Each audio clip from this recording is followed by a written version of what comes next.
Bonjour tout le monde. Aujourd'hui, on se retrouve pour une nouvelle vidéo sur un quiz sur les astres. Partie 3. Il y aura 5 questions. Je te laisserai 10 secondes pour répondre à chaque question. Nous allons commencer avec la question numéro 11. Question numéro 11. Quel est le nom du phénomène lumineux qui accompagne l'entrée dans l'atmosphère d'un météore? Est-ce la météorite, l'étoile filante ou l'astéroïde?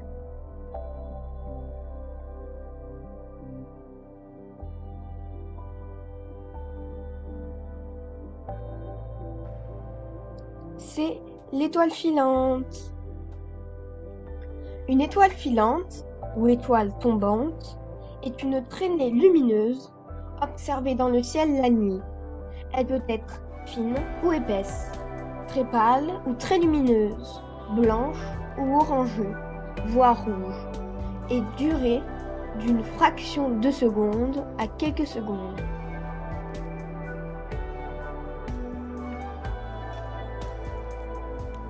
Question numéro 12. Qui a découvert l'existence de la planète Uranus le 13 mars 1781? Est-ce William Herschel, Nicolas Copernic ou Tycho Brahe?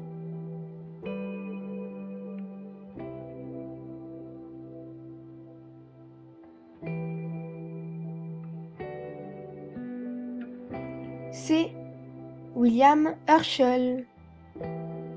Inconnu des anciens pour lesquels Saturne marquait la limite du système solaire, Uranus n'a été découvert que le 13 mars 1781 par le musicien et astronome William Herschel qui, observant par hasard dans son jardin la constellation des Gémeaux à l'aide d'un télescope de 16 cm d'ouverture, remarqua un objet qui n'était pas ponctuel comme une étoile.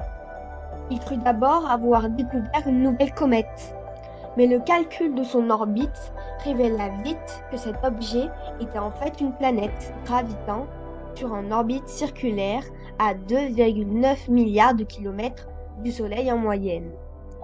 Uranus est 19 fois plus loin de notre étoile que la Terre et 2 fois plus loin que Saturne.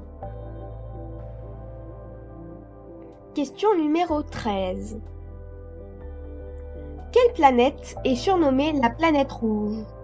Est-ce Mercure, Jupiter ou Mars?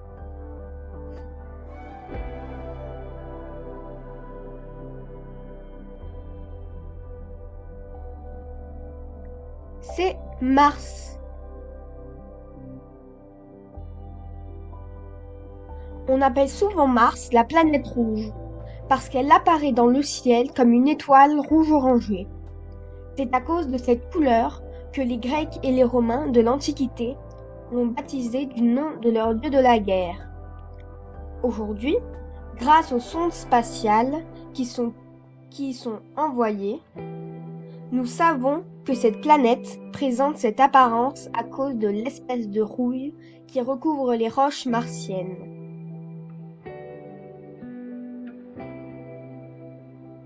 Mars est la 4e planète à partir du Soleil. Elle tourne en orbite autour du Soleil à une distance moyenne de 228 millions de kilomètres, soit 1,5 fois plus loin que la Terre. C'est la raison pour laquelle un visiteur humain la trouverait très froide.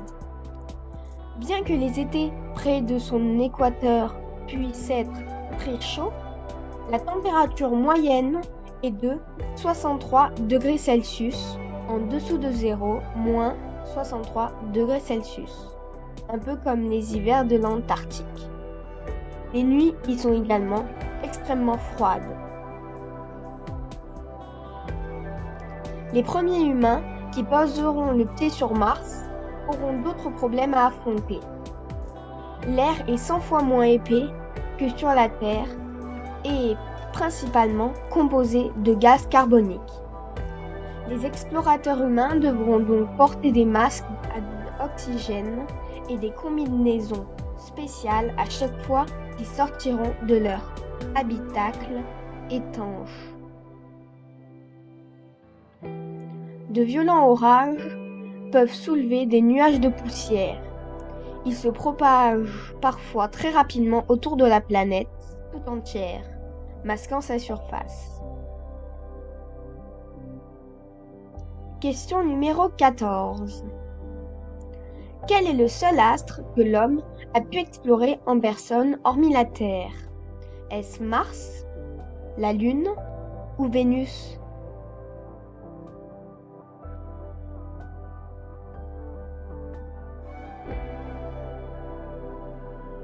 C'est la Lune.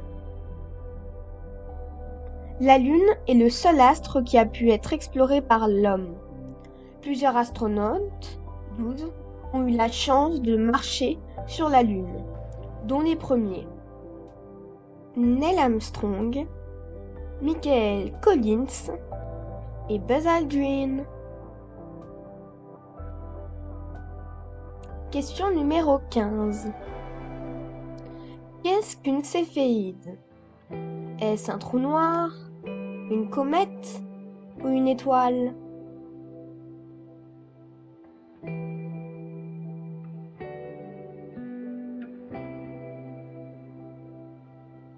C'est une étoile. Une céphéide est une étoile variable, géante ou supergéante jaune, de 4 à 15 fois plus massive que le Soleil et de 100 à 30 000 fois plus lumineuse.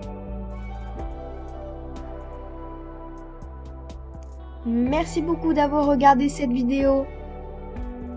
À bientôt pour la suite du quiz.